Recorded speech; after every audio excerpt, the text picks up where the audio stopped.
minutes 20 seconds. 15 minutes 15. 12, 11, 10, 9, 8, 7, 6, 5, 4, 3. We have a go for engine start. 0. We have booster ignition and liftoff of Columbia. Copy liftoff. Call up 3104.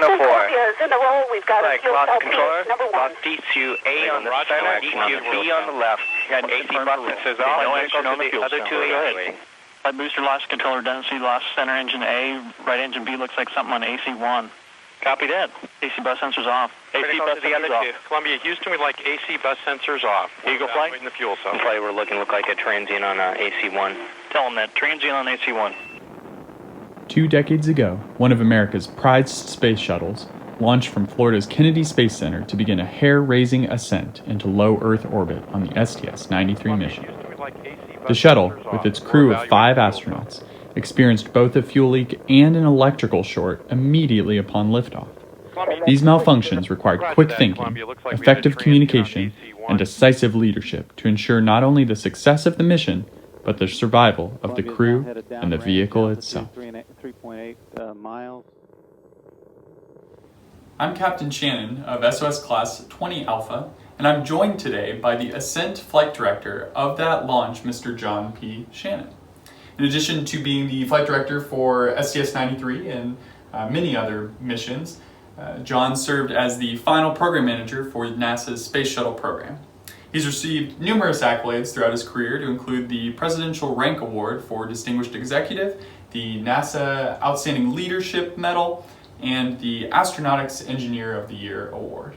But I think his most prestigious distinction is being my dad. So, John, thanks for being here today. Absolutely. I described Space Shuttle mission STS-93 at the beginning of this presentation. Can you please describe your role specifically as the Ascent Flight Director? Sure. Pre-flight, we train the crews and the flight control team, develop all the procedures, prepare everyone for the execution of the mission, and then during the flight itself, we monitor the vehicle and the crew, make sure everything is going well, and assist them in the execution of the mission.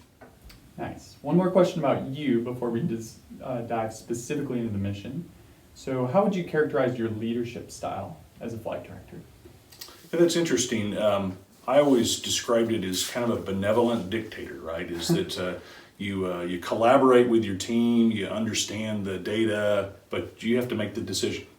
Nice. All right. On to the mission itself. Yeah. What was the overall goal of STS-93?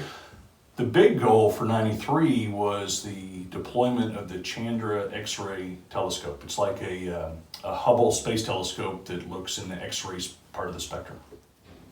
Sounds like there was a lot at stake. So I've read that the 93 mission was one of the more eventful ascents in shuttle history. So can you briefly describe what happened during liftoff? Sure. Right off the pad, we had 2 significant failures on the orbiter. The first was an electrical bus short, and it affected numerous systems throughout the vehicle. The team and the crew had to diagnose what the issues were.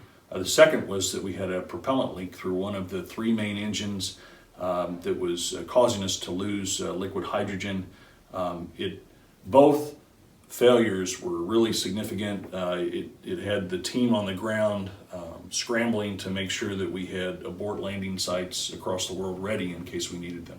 Wow, it sounds pretty nerve-wracking. What emotions were you feeling at this point?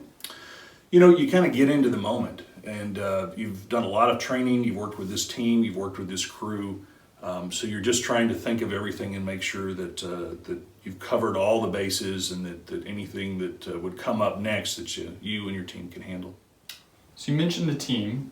I assume you have a team full of incredibly smart people there in NASA's Mission Control. Right. How did you rely on those subordinates Sure. to address the issues at hand? The way the flight control team is built is you basically divide the orbiter up into different systems, computer systems, power systems, electrical systems, and they're experts in those. The role of the flight director is, when something happens, to be able to take information from each of those experts, integrate it into a coherent story, and get a plan together to the crew. Nice. And was your supervisor or higher leadership there to assist you as well? They are. The chief of the flight director office was sitting right behind me. Mainly I communicate what is going on to them so that they can tell other people what is going on during any kind of mission. So yeah, we have to work very closely with the NASA leadership to make sure that the things we are doing are consistent with the overall plans for the program. Okay. And are your peers cooperating with you? Sure. Sitting right next to me was one of my good friends. He was also an NASA entry flight director, a man named Leroy Kane. And his role was to monitor the weather at all the different abort sites, to also make sure that he had ready any emergency books that we needed ready to go. And so he's just a good partner as you're making these critical decisions to help you with all that. Okay, and did Mission Control coordinate with any outside agencies?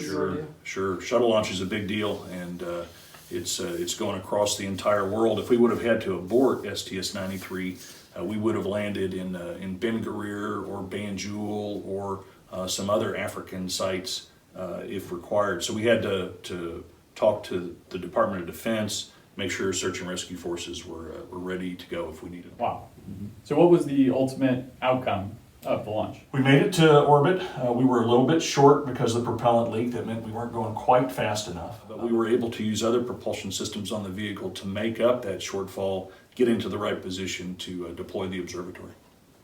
Sounds like everyone did an outstanding job mitigating the risks, communicating effectively, and working as a coherent team to tackle this challenge.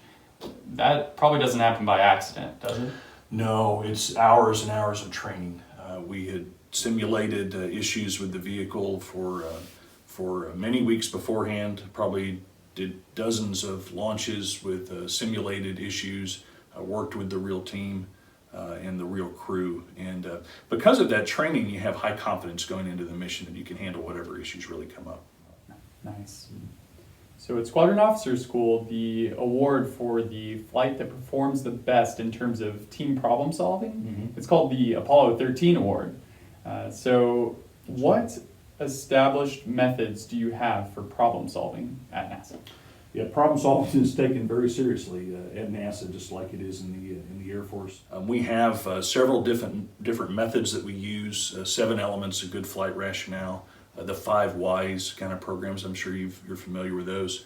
The biggest part is making sure that you've really described the problem at the beginning appropriately, understand what the requirements are, make sure that you analyze all the alternatives that you could do. You pick one and you commit to it. But you also have a loop back to make sure that if you get new data that might change the outcome, that you're flexible enough to be able to change the decision and commit to the new path. And continuous process improvement is an essential part of any organization. What lessons learned did you take away from STS-93? The biggest one, the team handled the problems in flight really well, but why we had those problems in flight was a real question. The electrical bus short was a very serious issue. We found out after the vehicle had landed that we had a screw head that had a burr on it, and some technician had stepped on a wiring harness and shorted it to the structure. Miles of wiring in every orbiter. We had to go through and check and make sure that it was all protected, it was all good. It put us about 8 months down in the flight manifest to go and inspect all of the vehicles to make sure they were safe to go fly. Wow. Okay, John, I have one final question for you. So this interview is going to be seen by a group of Air Force officers from a myriad of different backgrounds within the Air Force. So if you had one single piece of advice to give them, what would it be? I think humility in your decision-making process is extremely important. I've seen many people make a decision and stick with it no matter what. You have to be able to incorporate new data or new information as you're making those decisions. And if the decision needs to be altered, then have the humility to be able to back up and go do that. Excellent. John, thanks again for meeting with me to talk about the many leadership lessons Absolutely. of STS-93. Good. With the underspeed there, it looked like it was probably a LOX level cutoff. Yikes. You bet. Concur. We don't need any more of these. How about that?